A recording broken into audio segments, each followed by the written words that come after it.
Gareth, you're back home. I can see the piano behind you. How are you? Very well, thank you. It's been a good old week. Let me think. In the last week, Manila, Bangkok, Riyadh, London. It was whistle stop. I didn't feel too well in the middle of it. I think I did too much travelling, too many overnight flights, unfortunately. But fantastic to go and see Canelo and Bud Crawford up close at the beginning of their press tour. Fascinating to be around the two men. They're both extraordinary characters. I know we're going to talk about them in depth. It was great to see them both physically. And what's remarkable is that Canelo, who's four weight divisions above Crawford at his lightest, is not that much bigger as a man. And that's what I found staggering. But there's a lot of nuance between the two that I'd like to get into. And I wasn't sure about them sitting having dinner with Turkey Al Sheikh at the beginning, but that's all changed now. How about your week? Yeah, no, my week's been good. As you say, I've been kind of paying close attention to this Canelo Crawford Turkey situation and how that's playing out, and how they both seem to have realized, okay, we're in a fight now. I've noticed moods has changed, especially Canelo's mood has changed a little bit in the last week or so, which I think's been good. I always felt like someone needs to be the antagonizer in this scenario, and it's like Canelo's willing to play that role, which I find fascinating. I've been covering the Club World Cup, obviously out in America. I've been doing it from a studio in London. I go back out there in about 2 weeks to cover the semis and the finals, which has been nice to do a bit of football. And I've been watching a bit of boxing as well. Obviously, we had the boxing in Birmingham. Galal Yafai comfortably beaten by Francisco Rodriguez. Me and you spoke about that. I think we both gave Rodriguez a really good chance, but I didn't expect that. I didn't like that was soundly beaten, and that's an unbeaten Olympic gold medalist there getting beaten by sort of a wily, grizzly vet. I say vet in terms of number of fights, not in age, from Rodriguez. So that was puzzling and surprising to me, that result. Yeah, I'll get into that in a second with you because I want to clarify. You said that Canelo's happy to play the attritional character, play the rogue in the Crawford fight. I think he has put Crawford straight, but I thought Crawford tried to do it at press conference 2 and failed miserably. And we'll come to that in a section later. But I was picking Crawford on points, and I'm still narrowly believing he might do something. But I think he's woken the bear in Canelo.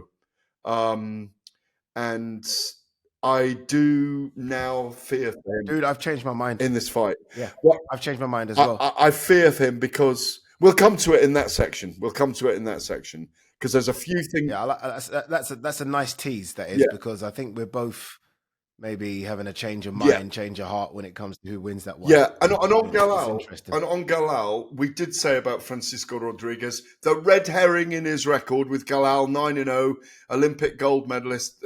The red herring was that Francisco Rodriguez Jr., 32, as you say, in his over 40 fights in his career so far, he'd been 10 rounds with Junto Nakatani.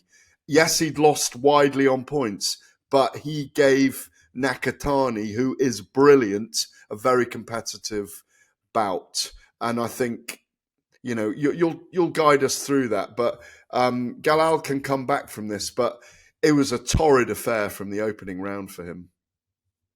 It was. And look, if you are ranked number 10 in Mexico in the flyweight or junior flyweight division, it pretty much means you're solid.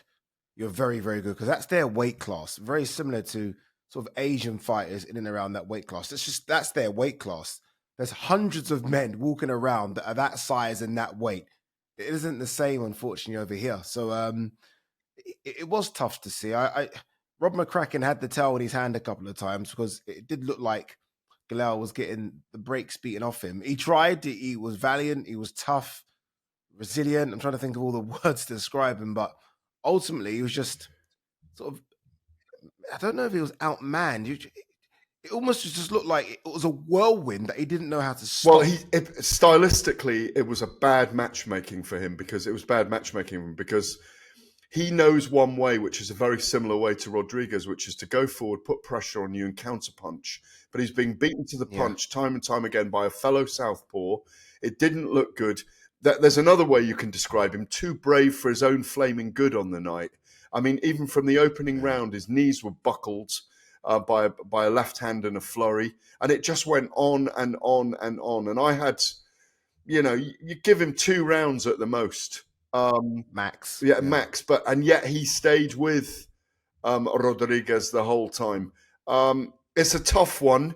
He may be able to learn from it and come back. The problem for him is he's 32. He's got that Olympic gold already from Paris, but it's a hard thought to come back and compete with some of the best in the division. Yeah. 32 is the issue here, isn't it? Because if we're talking about a Galal Yafai that's 26, 27, no issue, right? You take some time out, you heal up mentally, physically, and you bounce straight back, and maybe even jump up a weight class. At 32, they were always trying to fast track Galal, hence why he's fought this guy in his 10th fight. You wonder what Eddie and the team do now. Look, there'll always be good fights out there for him, but this wasn't a world title fight. This was to get to a world title fight. So this shows that he's just below that level. So what will be the plan at 32? Do you just have to kind of brush yourself down and get straight back to it because of the age? Yeah, that's exactly what he's got to do, unfortunately. Look, some people stylistically, there's kryptonite out there for everyone. A can beat B, B can C, B can beat C, C can beat A. And that's the conundrum he's got to get into. He's got to find a way. He's still highly ranked in the division. He's just come up against a guy who had everything he's got, but another gear and an extra gear in volume of punches. And again, it wasn't his night. It didn't start well, and it got worse from there. That was the problem. Never got a foothold in the fight, and Rodriguez never allowed him. There's always the blame game in boxing, and I'm blaming the matchmaking. But on another night, you never know. He could have done or fared much better. But they will build him again. He's got enough talent. We've seen that already. And obviously, he was coming off the back of a fantastic victory over Sonny Edwards. So all will not be lost yet. This is a guy that worked in the Land Rover Jaguar plant, working on parts in Solihull, and transformed his life by getting back into boxing. He won't be giving up the ghost just yet. The one of the 3 great boxing Yafai brothers. Very interesting. Finally, on this one, there's always been this debate about sort of amateurs versus pros, right? And the Mexicans don't do the amateur route. And we spoke about Canelo, who turned pro at 15, 16. Again, Rodriguez here, 47 pro fights. They prefer to do it that way because they've got to fight professionally to make money for their family. So they've got to get out immediately. And then you've got Yafai, who was pro for ages. And there's always this debate, like, how long do you stay amateur versus do you just get professional experience as soon as you can? Where do you sit on that fence between staying long as a pro, like we see the Brits and the Eastern Europeans do, or just going staying long as an amateur, or doing the pro game as soon as the Mexicans If you're good enough, it doesn't matter. Look what Alexander Usyk's done as an Olympic champion. Look what Vasyl Lomachenko achieved as an Olympic champion. You can argue that, Luke Campbell did the same, and maybe has suffered a similar thing where he was, 28, 29 when he's fighting for world titles. But I think with Galal Yafai, he won a world title. He won an Olympic title, so it was the right course of action. I remember writing massive pieces on him for the Telegraph when he brought that gold home from Paris. He had massive resonance because of it.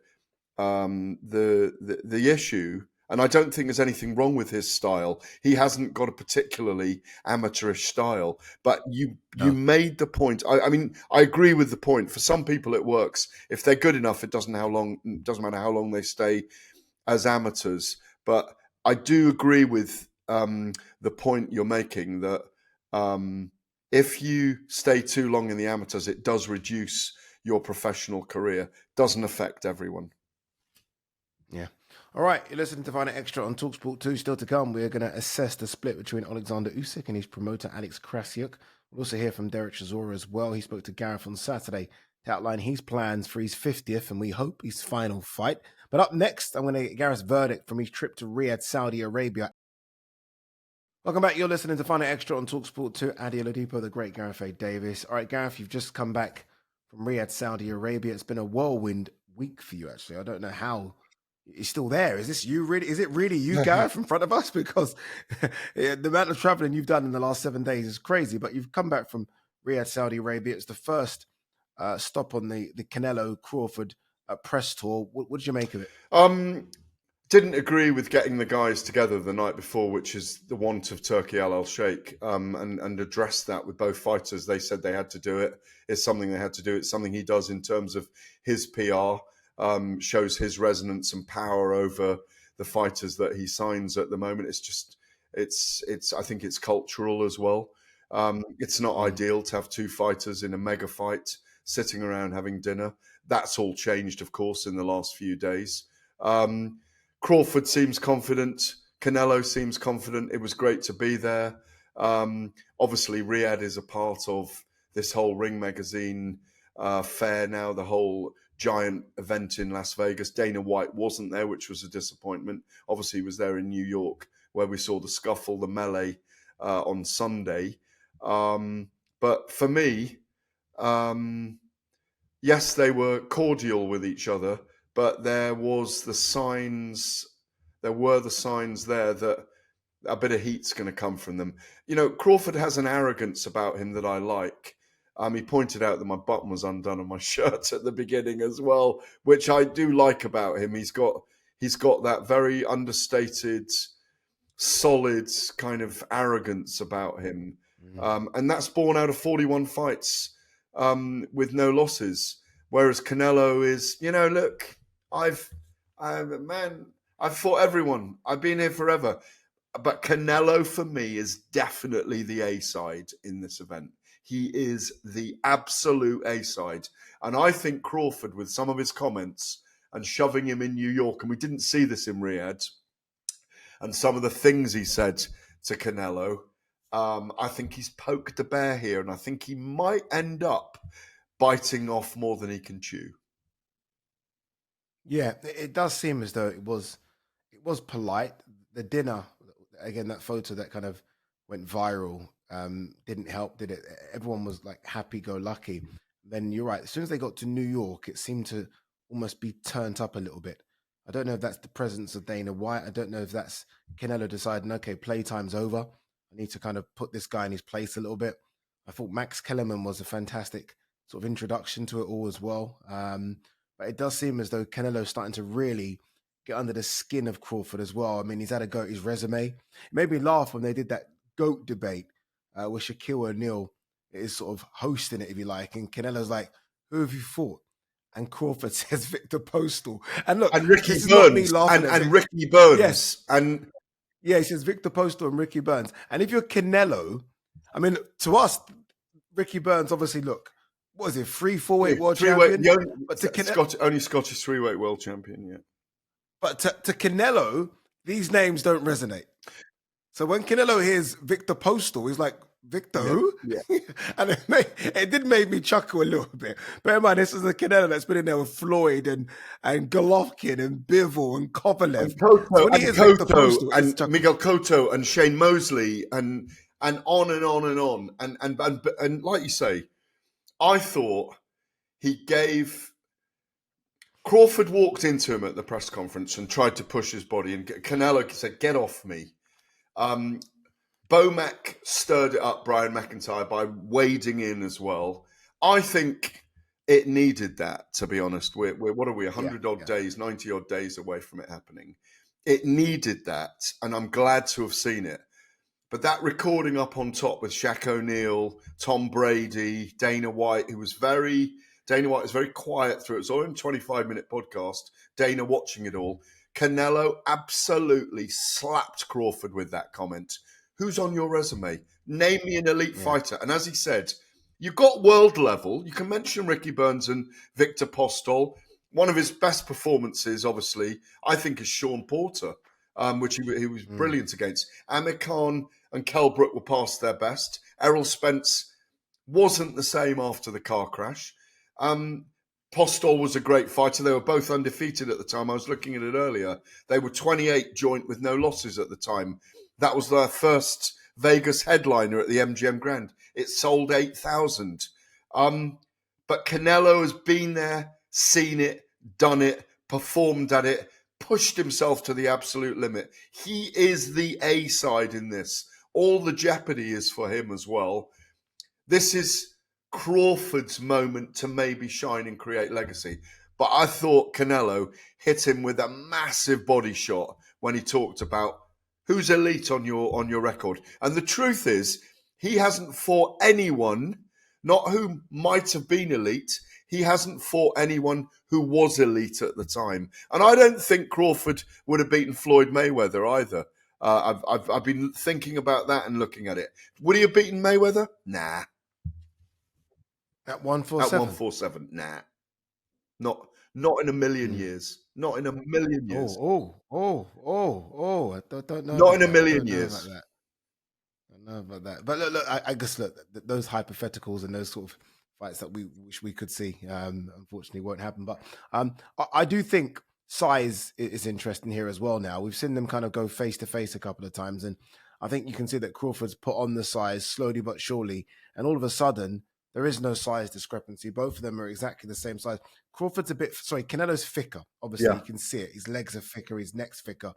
But I hope people don't use the size excuse if Canelo wins, because I feel like Crawford now has smartly, after the Madrimov fight, decided to stay in and around that weight class, and he looks just as big as Canelo.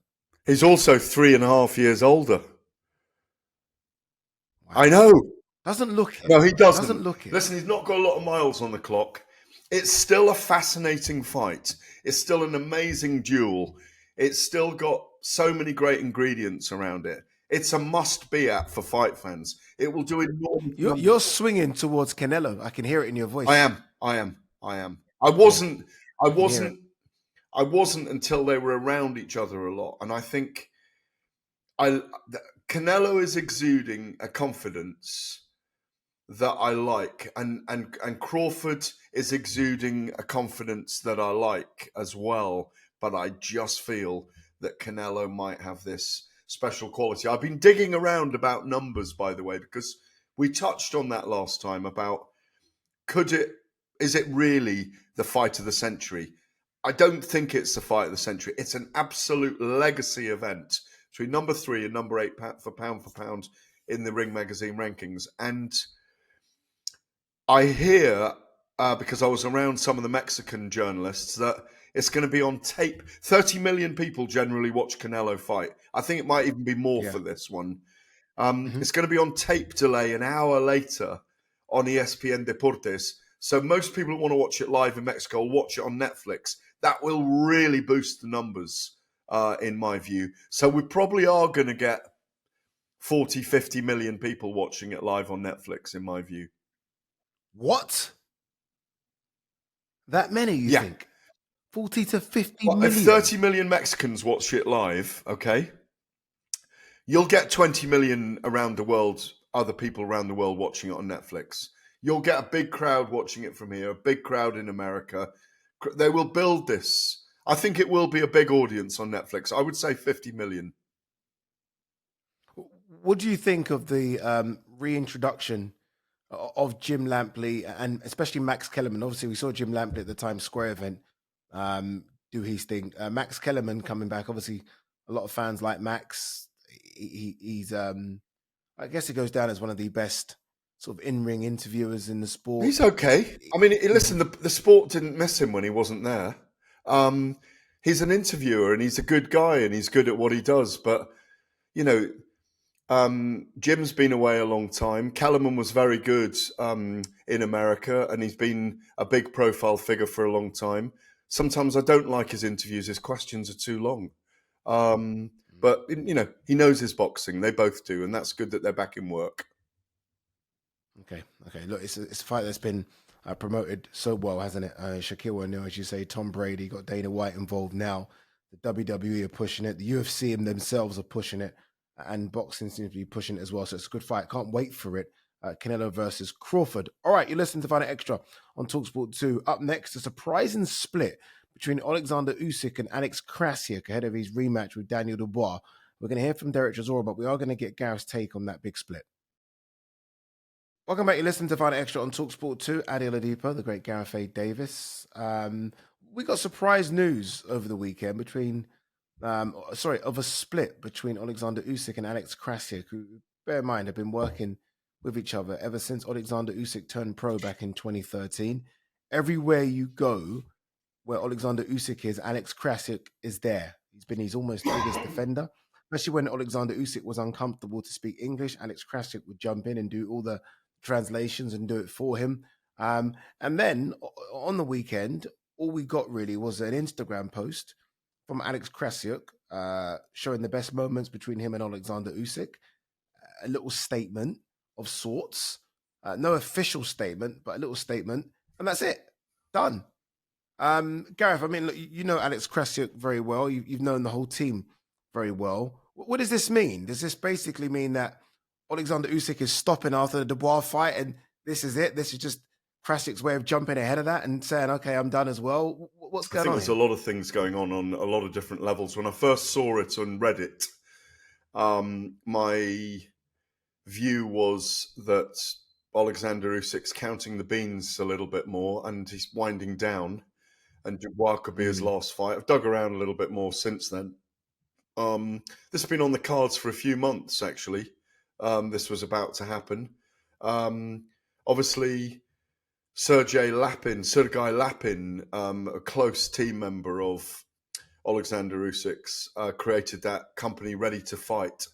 And they've just, I think, seen that Krasik's now superfluous to their plans. Like you say, a 12-year association. Wow. As you say, he used to finish Usyk's sentences at press conferences for him, didn't he? But this happens in boxing. It's just time to move on. I like the way they've done it. It's been done sensitively. Krasik, of course, will be disappointed because he'll have wanted to stay with Usyk to the end. But he's probably a pretty expensive addition to the team. And maybe Usyk feels that he doesn't need that anymore. It's been a brilliant association. It's nothing unusual in boxing. And that maybe he's now going to be self-promoted. Yeah, you're right. It isn't unusual. Fighters and managers / promoters always seem to split. No one seems to go the full way, right, from beginning to end. But it is unusual with the timing. Bear in mind, we are now 3.5 weeks out from a massive fight. I mean, that's the unusual part, no? That it's happened just before this Dubois fight, as opposed to after maybe the Fury fight. The fight's been made. All those things that go around that don't require much from. Well, we'll see. Actually, we'll see whether it does affect him or not. It's a very interesting point because obviously Krasik has crossed the T's, dotted the I's, made sure all the workings of every big event have been in place for Alexander Usyk. If you recall the second Fury fight in Riyadh, he was out there very flagrantly talking about the beard of Tyson Fury and that it needed trimming and all those things. And you know, he is a very adept character. So if something does go wrong in the build-up to the Dubois fight, then there'll be fingers pointed. But I do think there's just a shift internally in the team, and they've taken that decision. You know, I wonder what's going on at the moment with Egis Klimas as well. There's been no statement from him. I imagine he's still involved potentially, but there's been nothing for him. But it's just one of those things, and I do think we've seen it in the past where big name boxers who earn a lot of money do change to family working with them very closely towards the end because they want to keep the coffers indoors. Yeah, what I did find interesting is that no statement from Usyk as well. Again, Usyk has just put the same post up with Krasik. No statement from Usyk. No statement from either. But the questions will be asked of Usyk in the next couple of weeks when there is a press conference or the final press conference for the fight.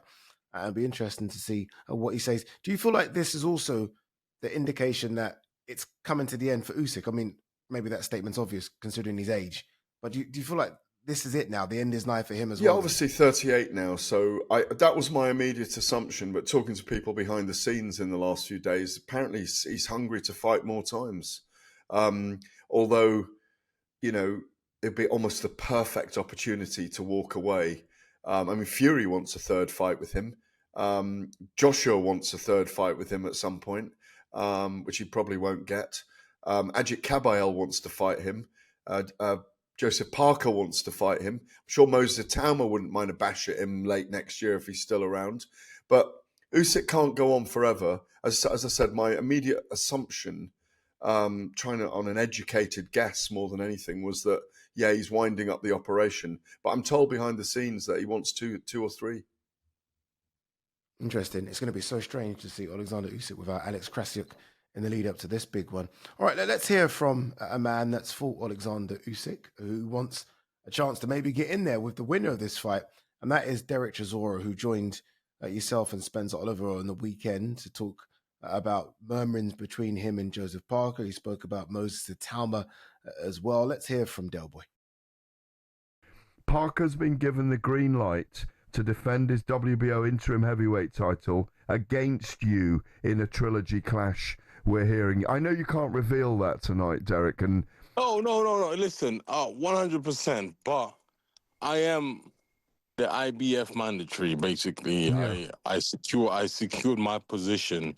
I had Nicole go to New York to get my position right, and then the IBF president said, "You know what, Derek, your position is secure. Do not worry about it." So, listen, I'll be happy if Usyk comes out, or whoever wins, Usyk or Daniel, to drop the WBO and the IBF, and then me and Joseph will tear up each other for it. I had a phone call a couple of weeks ago. They offered me to fight Moses Itauma in Saudi. I said, how much? He said, 2 million. I said, nah, I'm out. I even phoned Dylan. I was like, Dylan, I don't know why you're taking this fight, because this kid is on fire right now. He's getting better and better. It's not like he's going backwards. He's going forward. One of the reasons he is taking it is that Moses is WBO #1 at the moment, so that there's some kind of light at the end of the tunnel for Dillian taking that fight. Ain't no light at the end of that tunnel. I agree with you. I think I don't think Dillian gets beyond 4 or 5 rounds. You're crazy. Yeah. There's no light at that tunnel. That kid is you mad. No way. Even Lawrence Okoli said Moses is bad. Derek Chisora there, who's always colourful with his words. Always interesting to hear from Derek Chisora. On this 50th fight for Derek, I always wonder what's his number one choice. It seems to be leaning now ever so slightly to Joseph Parker. That seems to be the number one option, right? It's a big fight. They've had 2 fights in the past. They're actually quite entertaining, both fights. Is that, what do you think happens in the future now? Is it going to be Joseph Parker? Well, I think there's a lot of moving parts behind the scenes. I can reveal this from having spoken to people that originally Dillian Whyte was in the frame for Joseph Parker. Dillian Whyte and Derek Chisora was talked about. Obviously, Dillian Whyte, as Derek says there, is someone should be done for attempted murder, in inverted commas, putting Moses Itauma in with Dillian Whyte. We know why that's happened. It's the number 1 WBO position available if he beats Moses Itauma, and he's getting 2 million for it. Derek Chisora turning down 2 million to fight Moses Itauma, didn't want that to be the memorable moment of his career, the 50th fight where he's being battered. He thought Moses was 27, not 20, by the way. So, and when he heard he was 20, he hadn't realised he was 20. He was like, oh my God, just shouldn't be allowed. Obviously, Derek's old enough to be his father. But what I'm hearing is Derek could potentially, he's got half an eye. Even though I'm advocating Anthony Joshua, watch Deontay Wilder this weekend. We'll get into that, I know, on the show in a bit. But I'm advocating Anthony Joshua chase Deontay Wilder, and ditto Wilder, vice versa, chase Joshua. I think Derek Chisora is eyeing Deontay Wilder. He's eyeing Jarrell Miller. Okay. And I think at the moment, I mean, it could be a Joseph Parker fight, but I think at the moment, Joseph Parker, as I think Dave Allen has revealed, Joseph Parker is being moved towards Dave Allen at the moment, which really is an odd fight in some ways because, you know, Joseph Parker is what, number 3 in the world right now if you take Fury out, and at the same time, who's Dave Allen just beaten? It's Johnny Fisher. No one in that kind of league. So yes, a great payday at say the O2 Arena if Dave Allen gets a Joe Parker fight, but it's a very, very tough fight for him against Joseph Parker at this moment. So those are the moving parts I'm hearing about behind the scenes at the moment. Nothing signed for Derek, nothing signed for Joe right now. And obviously, the one missing link there is Ajit Kabayel, who's still looking for a fight. So strange, isn't it? Because it just doesn't. The problem is at the moment the jigsaw doesn't fit. Really, Parker and Kabayel should fight, and the winner of that should fight the winner of Usyk and Dubois. That's kind of, you know, what could happen. It's almost so obvious. It is really. I mean, and I get it. Look, they both, Spencer Brown looks after both of them, so maybe it's a case of you don't want to see both of your fighters fight each other. I get that, right? They go separate routes, and then they maybe meet down the line or something. But Ajit Kabayel's out there having put in a really good performance against Zhili Zhang, can't get a fight. Joseph Parker's out there having put on a really good performance against Martin Bakodi, can't get a fight. They're clearly number 3 and 4 in the division. I mean, they should be. They should really, but I think what it is, it's that scenario where they've come this far, they've earned this position. All is often lost then by a defeat, and I think they're just keeping them there because both of them, in truth, both deserve a world title shot. But it's one of the scenarios where boxing doesn't work in terms of allowing that guy to move on. Because if they fought each other, let's say Dubois and Usyk have an amazing fight and Dubois wins, there may well be a trilogy there suddenly, you know, between those two. But ideally, those two could fight each other. That would have solved everyone else in the division, and it's kind of not held things up, but it's difficult to position them at the moment. Yeah, even Dillian White fighting Moses the Talma's kind of thrown things off kilter a little bit, because Dillian White Chisora really was the 50th fight. I mean, that's the one that I think would have made sense for both. Both have kind of at the same level. It kind of just made sense. I get why Dillian White's taken the $2 million, a lot of money, but Dillian White Chisora really should have happened. You mentioned, if I can just say as well, but Chisora Parker works as well because you can't write Chisora off. So that makes sense in some ways, you know. Parker Allen doesn't make sense, but it's being talked about. I mean, behind the scenes, it is being talked about. If you're Parker and you've beaten Zhang, Wilder, and Bakoli, it's just a bit strange. I mean, look, I get it. Dave Allen's high right now, and good luck to Dave. Look, who knows, right? I mean, he's as tough as old boots, but what does Parker get from beating Dave Allen? I guess some will say he gets a payday, and he treads water exactly, and he waits for the. I don't think that fight will be. I don't think Parker's fight will be announced or Chisora's fight will be announced until we see Dubois and Usyk, and that's only as you said, it's a month away, isn't it now? So, or just under a month away, and it wouldn't surprise me to see the announcement straight away after that, depending on what happens in that fight. Because I say, if Dubois wins that, let's say it's a brilliant fight and Dubois wins, they'll almost certainly do a trilogy. It almost seems as though everyone, and I put AJ in this category as well, is waiting on what happens with Dubois Usyk. It seems to be the one where, okay, we all decide what we do next based on how that fight plays out and who wins. Absolutely. I'm going to wait for Section 4 to talk about that, though, because we're going to talk about Deontay Wilder coming back. All right, there you go. This is the perfect segue. You listen to Fight Night Extra on talkSPORT 2. Don't go anywhere, because when we come back, we are going to hear from Gareth Davies on what AJ does, and we're going to talk about the return of a certain Deontay Wilder. Welcome back. You're listening to Fight Night Extra on talkSPORT 2. Gareth Davies, myself, and Oladipo. Deontay Wilder, the Bronze Bomber, returns this weekend. He fights Tyrell Herndon. It's weird because normally with a Deontay Wilder fight, it's promoted so lavishly and big, and we've pretty much heard nothing. I think, is it BKL. Who's doing this? BLK Prime. I think it's one of the someone's promoting it. I can't remember. But he's back. Obviously, after back-to-back defeats, Deontay Wilder's going to be 40 in October. I don't believe he's with Malik Scott. I haven't seen any training footage of him and Malik, so I'm not quite sure who's training Deontay Wilder. But he's back and he wants to get in the mix again somehow. What do you make of this return, Deontay Wilder fighting? Well, you again? put it in perspective there. He's 40 years old almost. He's lost 4 of his last 5. 2, beaten up by Tyson Fury in that first one. Maybe beaten up in the second one. A brilliant fight as it was. Took a lot out of him.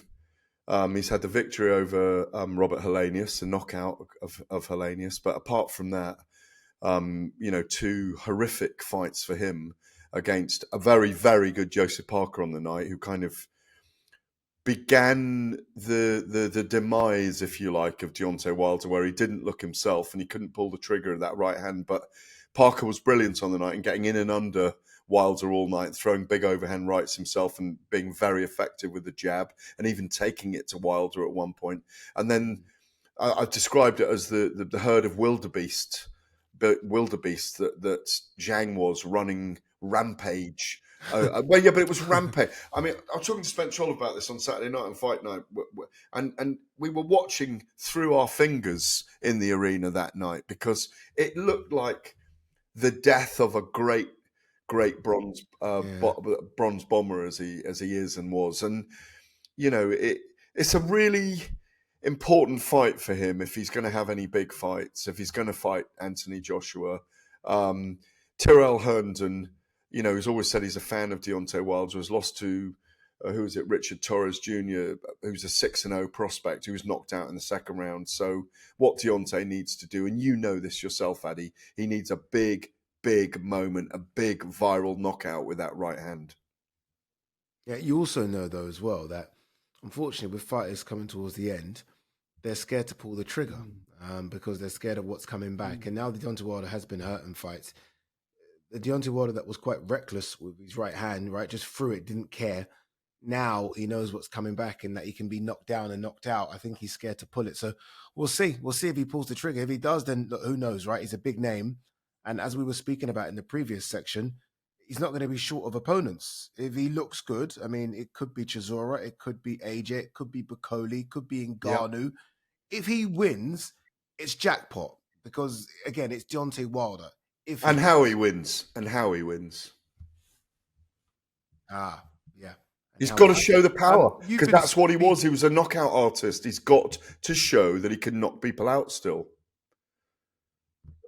Is there still an appetite for AJ? Of course there is. Wilder looks good. Oh, Addy, I know you're playing devil's advocate. It's still an enormous fight. Even Derek Chisora against Deontay Wilder over here is an enormous fight. The fans would turn out for that. AJ should be calling out Deontay Wilder rather than waiting to see if Tyson Fury gets off his giant backside, his giant man, and wants to come back. He's enjoying life at the moment. Make your own course at the moment. They're all watching Dubois Usyk to see what the fallout is. Call out Deontay Wilder if he looks good on Saturday night. Get him over here. It's still a massive stadium fight because the mainstream still loves Joshua. The mainstream still wants to see him perform in the big fights. And Deontay Wilder is a fight, yes, we've been waiting for 7 years when $50 million was on the table, but it's still a commercial behemoth. Okay. Does the mainstream want to see Jake Paul versus Julio Cesar Chavez Jr. this weekend? After Mike Tyson against Jake Paul, it's flat, it is a bit flat. As Dana White said at the press conference for Crawford and Canelo, God, I didn't even know it was on. Julio Cesar Chavez is the biggest name in Mexican boxing that is living right now because of his father. I didn't use the junior there because senior is one of the greatest Mexican boxers ever. And that's like saying, he's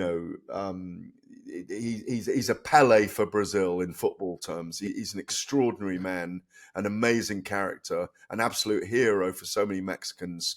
He imbued and embodied the Mexican fighting style with skills to boot. It's not really gaining a lot of resonance, this fight. But Chavez Jr., I think, is 39 now. Obviously, he's lost to Anderson Silva. We know he's reduced. We know that he was called a chicken when he fought, and he ran all night against Canelo all those years ago. But it's 4 or 5 years since he was really a decent fighter. And I've got a weird feeling Jake Paul will just about pull this off. Yeah, if he does, well done, because Chavez is, I mean, this guy has boxing stock. He's from boxing royalty. He's been doing it since he was knee high. So if Jake Paul can beat Julio Cesar Chavez, well done to him, right? On the undercard of it, you've got Zurdo Ramirez versus Junior Dorticus. That's a serious fight. And fingers crossed, if Ramirez wins, surely it's Opataya next. Like, really and truly, it should be Opataya versus Zurdo now. How they're both having these fights, I do not know. Jai Opataya had a gimme, 3 weeks ago, and Zurdo, this isn't a gimme, but Zurdo should beat Dorticus. But it should happen next. Yeah, they shouldn't give Opataya gimmies either, because he horrifically knocked out his opponent, didn't he? And broke his he's jaw. Such a dangerous, broke his jaw, pardon the expression, but he hurt him very badly. And Opataya is one of the most dangerous fighters on the planet right now, in my opinion, who could probably slide in the top 10 right now in the heavyweight division. I've got Moses at 10, by the way, you know that, and Wardley at 7 now. Look, I think Ramirez wins against Juniel Dorticos handily. Dorticos is not getting any younger. Ramirez is very skilled. I've watched him since he came up from super middleweight. I've always been an advocate of his skill set, but I just think the power that Opataya has, I think he'll get to Ramirez. 2 southpaws, of course. He's the golden southpaw, is Ramirez. I just think when he and Opataya fight, and it'll probably be a Turkey Al Sheikh event, a Ring Magazine event, I think we'll see Opataya become the undisputed champion.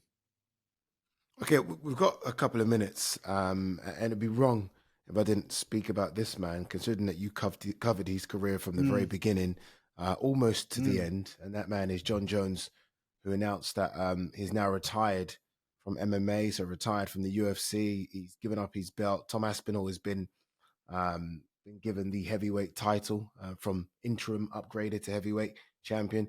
Look, an awful way for it to end, especially considering that many think he is the GOAT. And he ends it by Dana White announcing at a press conference in Baku that John Jones has retired. I mean, I just find the whole thing horrible. What do you make of all what's happened with John in the last sort of 12 months? There's ducking, not wanting to fight Tom Aspinall. I feel, has his legacy been tainted in any way? I think for the present, yes. I think because he's elongated the wait for Tom Aspinall and the rest of the heavyweight division, because he's toyed and played and procrastinated and pontificated, and Dana White's been drawn out. So yeah, we've got the fight done, it will happen. When really deep down, everyone's instinct on John not wanting to fight was right. For now, I think he has tainted something, certainly with the modern fan who don't remember, the fans who don't remember when he was 19, 20, and he was cutting a swathe through the light heavyweight division through legends like Shogun and Rampage and Rashad and all these guys that he defeated. He stuttered and stuttered in the last couple of years. I think John has some issues in life that he probably needs to deal with. He's on this kind of jolly tour everywhere at the moment, isn't he? Pops up with these weird posts. I think in the long term, when he has actually gone, people will really miss him. And that's what happens, in time with fighters, is that their resume is looked at in the process of where they were and who they were. And I think all will be forgiven eventually, but the PR for him has been appalling over the last 12 months.